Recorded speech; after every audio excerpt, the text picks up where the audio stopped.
Hey guys, welcome back to my channel. So I figured I would fill you guys in on everything that's been going on and also, pick up where we left off in the last vlog, which was me being in a pretty negative headspace. I talked a lot about kind of this pit I had fallen into of just woe is me, a lot of self-pity, and really for the first time in my life, just questioning God's faithfulness and also whether he really does have a good plan for my life, for our life. And then also dealing with a very annoying ear problem that just was not clearing up.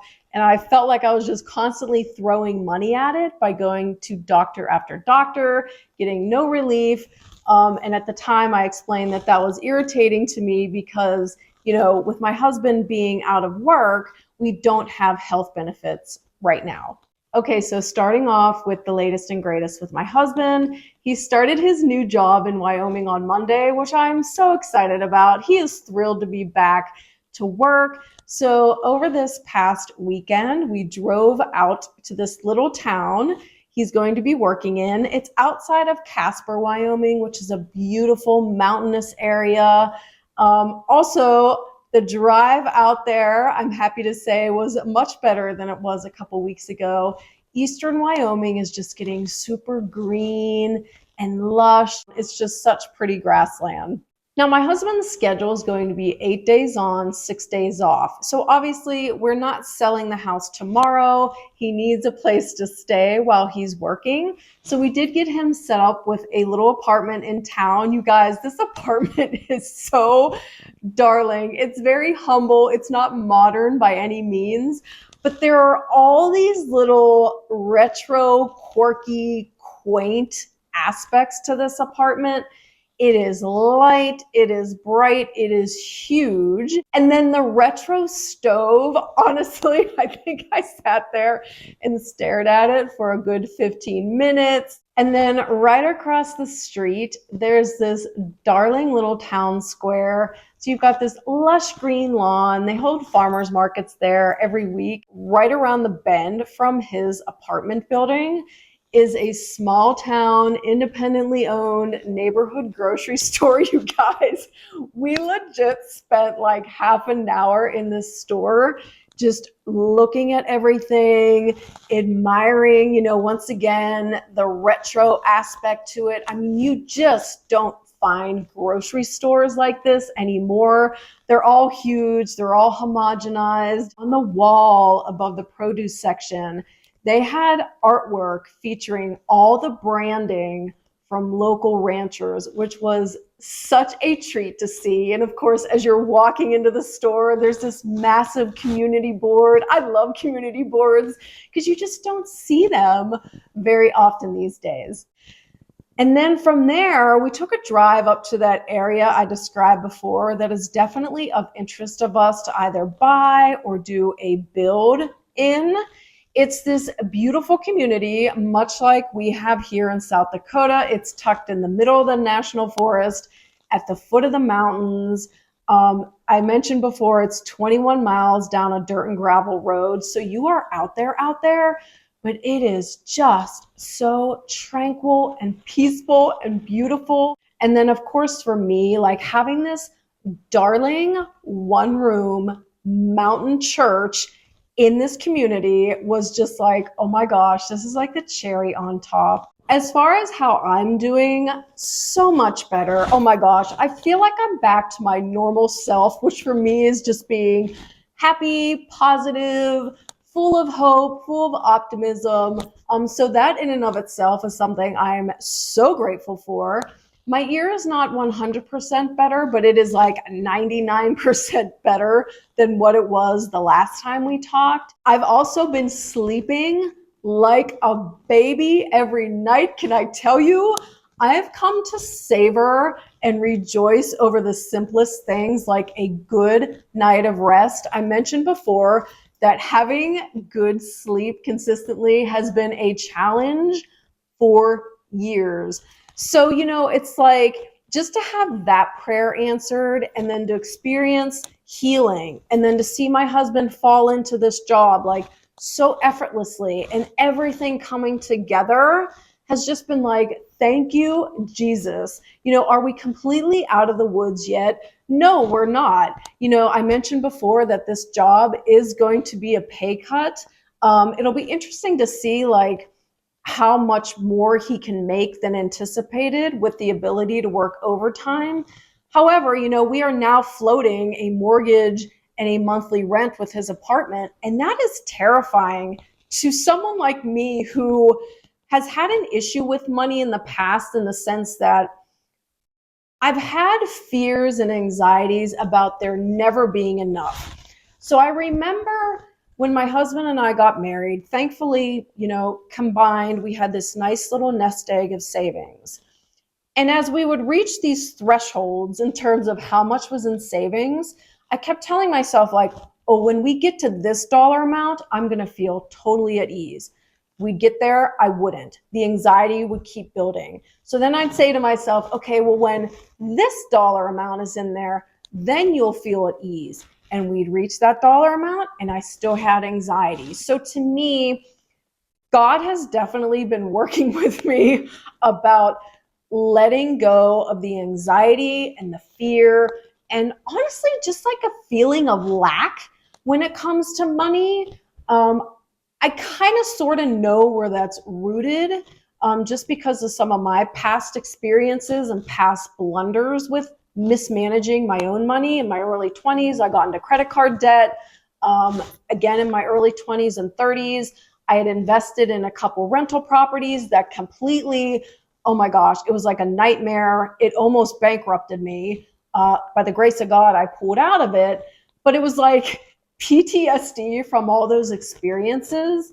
So it's been interesting in the sense that over the past couple weeks, and I mentioned this in the last video, we have gotten clobbered with unexpected expenses. I mean, it's almost comical when I look back, and I'm not going to go into all of them, but it was like one thing after another, like boom, boom, boom, boom. So I'm seeing our savings like start to really go down. And oddly enough, I wasn't freaking out about it.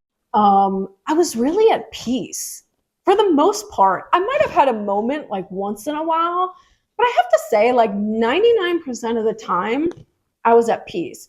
And the only reason why I was at peace is because God's hand was on me, and I'm so thankful for that. And again, it's interesting, like reflecting on where I was last week and just sinking into this, I would say, honestly, like a pit of just that self-pity and gratitude, woe is me, and allowing God to work with me during all of that, and then to come out of it feeling good, despite the fact that our savings is still going down as we're paying for things, trying to get back on our feet, and level up again now that my husband's going to have income coming in. Where I was the last time we checked in with these vlogs was a horrible spot to be in. It felt horrible. It felt ominous. It felt dark. It felt hopeless. I didn't even feel like me. I can't stand negative people. They just drive me crazy. And it was like, I am turning into one of those people. It was like I couldn't see anything good. And as I rolled through that video with you, one of the things I really started hanging on to was how good God is in the mess, like how you're blessed in the mess. And, once again, like, okay, we have to pull money out of savings. Thank God there is savings. So it really just became like these sweet little lessons that God was teaching me. And I feel like the only reason why I experienced success with each of those lessons is because he was really, really patient with me and really helped open my eyes and my ears and my heart and my mind to figure out what was going on way down deep, right? Like, okay, you have to pull money out of savings. Why is that so upsetting to you? Why does that feel so devastating? And as I started looking at it, it was like, because I'm believing the lie that you're not doing enough. If you were a good money manager in this situation, you wouldn't have to pull any money out of savings. Or, you should have had more in savings. Or like literally, when you're in a tough situation, it's like the floodgates of negativity just come rushing at you. And you have to be so, so careful. My mistake was I started listening to that negativity, and instead of, as we're told to do, taking that thought captive to God and holding it up to God's words, God's promises, who you are in Christ. I instead really let that negativity take root in my mind, in my heart, in my soul, and I started to believe all those lies that I was hearing. I will say, though, the other interesting thing that literally just happened like 2 days ago, which is putting some perspective on why I think I was just feeling so negative and so heavy a couple weeks ago. I got a monthly cycle after having a year of not having one, and just assuming and having it confirmed by my OBGYN that yes, that is a sign that you are entering premenopause. It was like, oh my gosh, I cannot believe you are back, monthly cycle. You are not welcome here. Please go away. So I don't know what that means. Those of you that are going through menopause, what is that? Is that just kind of like a one-off thing? Will that continue? Am I not really premenopause now that I've had a cycle after a year of not having them? I don't know. I haven't had a chance to talk to my doctor yet, so I'll be interested in hearing what she has to say. The only other thing I will say is I got a little weepy when we were driving out to Wyoming over the weekend, because it dawned on me that this beautiful gift of time my husband and I had been given is coming to an end. And it was like, oh my gosh, like obviously I know the man has to go back to work, like he can't be at home forever, but it was just like, man, time goes so fast, too fast. And so to get me out of that sadness, I started thinking about like, okay, well, how did you guys use that time? You had 3 months together, pretty much 24/7. And I have to say, like, we really handled it well. There was joy on this house. There was laughter. There was unity. There was agreement. We really had a great time together. It was fun to see like the sweetness coming out of both of us, just like really making an effort to show each other how much we cared just by like these sweet gestures and these funny jokes. And like, I don't know, it was like I said, such a special time. The silver lining, in the midst of a chaotic experience, my husband losing his job unexpectedly. And so it was funny how like the issues that we had when everything was great, when my husband was employed and he had a great income and a great title and my job was awesome, like the interpersonal issues we had with each other were tough at times. And so it's kind of fascinating to me that when you take away like all those great things, and you're left with just each other and God and lots of prayer, like what can happen during that time?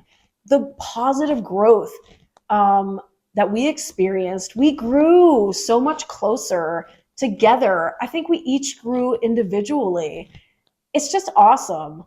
And so I would say that it ties into what I'm holding on to now, which is this is the beginning of our miracle, right? And I want to get you to think about that too.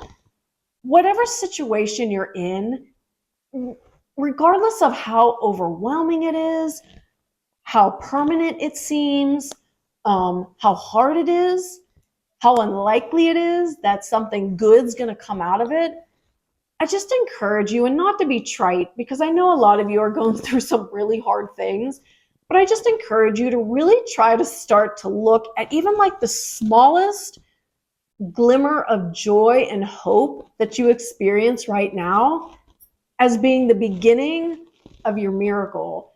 I can tell you, like, just hanging on to that and focusing on that and speaking that over me, my life, my husband's life, our relationship, our future, has just kept me buoyed in such like a great space of hope, optimism, happiness, faith in God.